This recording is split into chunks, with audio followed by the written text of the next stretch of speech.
Net billing, also referred to as Net Energy Metering 3 or NEM 3.0, has passed for commercial solar customers in California. These new changes are expected to extend some payback periods for solar investments, but thankfully aren't as drastic as originally forecasted.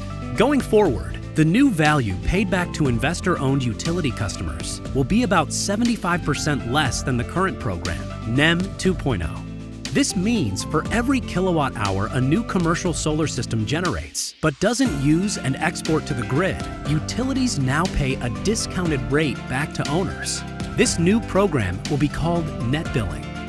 Existing solar users will grandfather into NEM 2.0, receiving credits valued at retail rates back on their electricity bill. Good news for prospective solar customers. There is still time to grandfather and lock in NEM 2.0.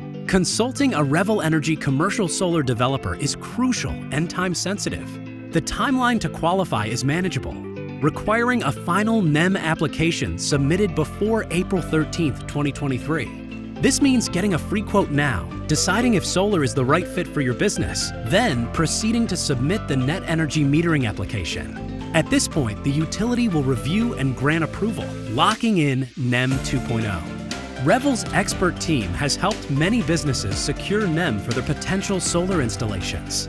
With net billing now approved, we recommend starting soon, as SCE, PGE, and SDG&E need time to review all applications. Getting in the queue will ensure approval in time to grandfather. Contact us today to get a free quote and lock in NEM for your business to get the most out of your commercial solar investment.